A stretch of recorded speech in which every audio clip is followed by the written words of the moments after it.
guys, so this video is part 2 to my pregnancy experience. So basically when I was in labour, they had me hooked up to a monitor the whole time and I had to lay flat. I couldn't get up, move around or anything like that because they wanted to monitor her heartbeat the entire time. Because Milla was so tiny, worst case scenario, they'd planned to do an emergency C-section. When she was coming out, Kurt was down the end of the bed holding my legs up. Probably a bit too much information. Oh my god. As Bub was coming out, the obstetrician said to Kurt, "The head's coming out if you want to touch it."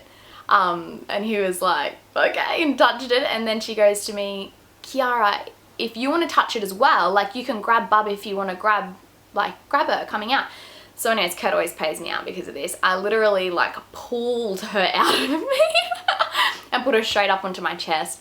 And I can honestly say, it sounds really strange to say this, but you don't even notice the cleft. Like you obviously know it's there, but you do not care. You are just so in love with your baby. Like I can't really picture the love being any stronger than that, and I can honestly say I think that with all of my children I will feel the exact same way. When she was born, they were really worried that she wouldn't be breathing, but she was. I got to sit there and cuddle with her for a little while, and then the pediatrician came in and he wanted to have a good look at her.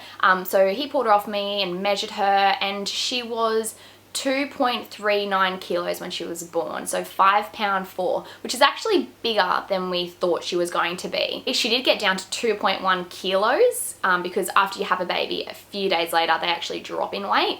I don't know how much that is in pounds, but she was so tiny, she was so skinny. In the end, it only ended up being a complete cleft lip and her gum notch affected. So basically where your teeth sit. So everything back from there was completely intact. So that was great news, because if the whole palate is affected, it's quite a bit more in depth and there's a lot more surgeries. You need like speech therapy and all sorts of things like that. So we were fully 100% thought that's what we were in for. So the surgeon and everything 100% thought, like we had contacted him and we said to him it's going to be a complete cleft lip and palate. So everyone thought that that's what it was going to be. So with Bub being so small, obviously there was a lot of pressure to feed her. So we used, it's called a Medela specialty feeding bottle. And it was so hard. You basically had to, how do you explain it? You basically had to manually sort of feed her. So you could squeeze the top and it pushed the milk out. And you could like tap your finger with her chin. It was so hard. It was so hard.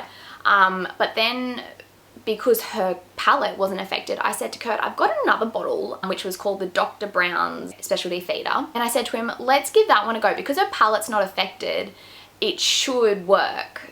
And all the nurses were like, are you sure? Everyone always uses a Medela. And I was like, we'll just give it a go. Like, what do we have to lose? It'll make it so much easier. And it worked. So that was awesome. They still don't need the suction or anything. All they literally needed to do was to chomp down and the milk would squirt out. That made life a lot easier, but there still was a lot of pressure for us to get her to feed quickly and efficiently, for her not to spew up too much after she had a feed as well. So basically after we fed her, we would have to like put her down and leave her for 20 minutes. And with a newborn baby, they're not awake for long, so like it was so hard. You would feed her, and every time we fed her, we had to go into the special care nursery. I think the first like 3 days she was in there 100% of the time. So to see her, we had to go in there, see her, feed her, put her down. We had her for like a few hours the first day she was born, and all the family came around and saw her and things like that. But basically the whole time we were there, which was about 7 days, we were in and out of the special care nursery. So then after about 4 days, Bub had got jaundice, which is quite common for babies who come early, and she was 3 weeks and 2 days premature. With the jaundice, she had to go into one of those little Humi cribs where it's like a little tanning bed, and she was in there for 36 hours straight. So you could go in there. I used to just sit in there, to be honest, and watch her for like hours and hours. And then you could pull her out. She was eating once every 3 hours, so 3 hourly. And you could feed her, change her nappy, and then you had to put her straight back in there again. So that was really hard. I hated that. just after 2 weeks of having her, so Bub was only 2 weeks old, we went up to Brisbane to meet up with her surgeon. So they had a little look at everything. So everything happened super quick once she was born. And they basically just gave us a surgery date, let us know what to expect, told us about the fasting. The fasting was so bad. So when we took Bubby in for her surgery, she was actually still eating 2 hourly. So she was eating every 2 hours except for at night, but during the day. So we took her up there and she had to go 5 hours without food. I felt like the worst mum in the world. She was just screaming, like, and I knew exactly what she wanted and I just couldn't give it to her. Like, it was horrible. So feeding after we had her at home, a feed would take anywhere from 45 minutes to an hour and a half. And that's with a baby that feeds every 2 hours. And you count the 2 hours from the start of the feed. So sometimes you'd literally just stop feeding her and then you'd have to start feeding her again. And it was like the first 12 weeks, oh my gosh, like it was full on. Like it was really hectic. And on top of that, she had awful wind. Obviously, if she's got a hole there, there's wind that she's gulping down with each suck. But then after the long 5-hour wait, we finally got to hand Bub over. And that was really hard because only either me or Kurt could go. We couldn't both go to hand her over and neither of us could be in the room. So I was holding Bub and she was asleep on me. So Kurt's like, you go in, it's a bit silly if I take her or if you wake her up. And she'll start screaming again because she's starving. And I was like, yeah, fair enough. So I went in there to get all done. I was an absolute mess. Even the fact that she was crying because she was hungry, I was bawling my eyes out because I felt so bad. So anyways, the nurses, they were so lovely. They were so, so nice. I went into the room and I had to get like a little suit on, my little hat, like get all the surgery clothes on. And they go to me, are you ready? Like, are you ready for us to take her and get it all happening? And as soon as they said it, reality hit me. Like, she's going under anesthetic. She's only 12 weeks old. I don't know how she's going to react. Like, I lost it. I cried so much. I was like, no, I'm not ready. Don't take my baby. At the end of the day, I knew it was the best thing for her and it was something that just had to be done. So I handed her over. The surgery, generally they told us takes about 2 to 4 hours. Anyways, we had a really great surgeon. He did an awesome job too. Everybody with the surgery was really good. We were quite impressed. The surgery took 5 hours. So you can imagine I was sitting out of recovery for so long, like just waiting for the phone call. And if I knew it was gonna be 5 hours, I probably would have gone and done something. But I was like, if it's 2 hours, I've got to be here. As soon as she's ready, I'm in. So finally, after 5 hours, they phoned me and I could hear Bub screaming in the background. She was so hungry. It had now been like 10 hours since she had eaten, the poor little thing. So I rushed in there. I was expressing full time until after her surgery and after she had healed.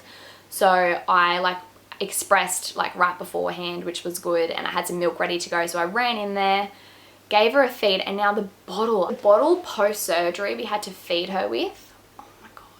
It was like, it's called a witch's hat teat. So it's literally like this bit of like triangle plastic with a squeezy bottle. So it like just comes pouring out. And then if you need to assist, you can squeeze as well, which you didn't need to. It seriously ran out like a fountain. Like, it was so intense.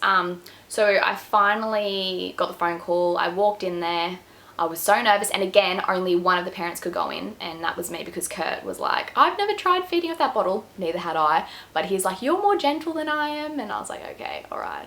I walked in there and I'm getting like emotional thinking about it. She literally had blood like everywhere. It was really hard to see. Like, I'm trying to feed her and she's got blood pouring out of her nose, pouring out of her lip. Like, it was way worse than I thought it was going to be. Like, it was terrible. With the first night after Mila having her surgery, she was very, very, very quiet. She just slept, the poor little thing. She barely moved. I think it was the next day she gave us a little smile. Didn't get many smiles for a little while. She couldn't do any tummy time for like 2 or 3 weeks. We had to have these splints on her arms. I'll attach photos of everything as well at the end.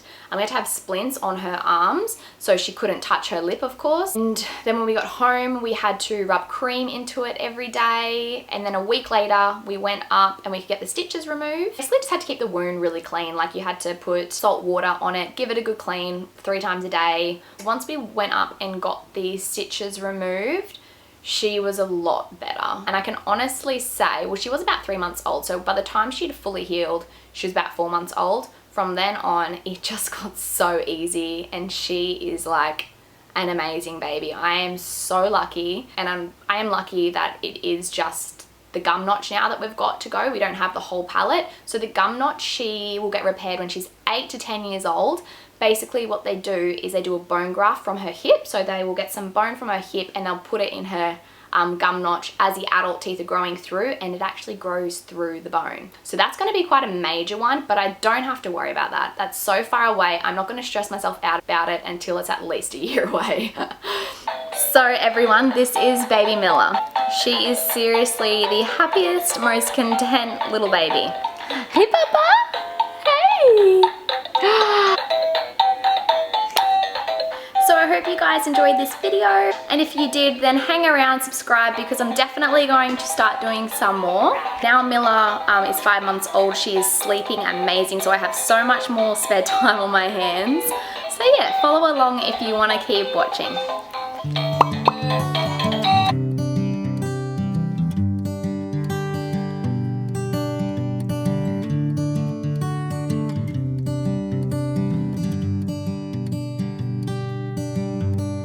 Had my doubts about someone like you, but I know I won't be satisfied if I can't see this through. And if you're scared about losing me, then I suggest you stop pushing me away.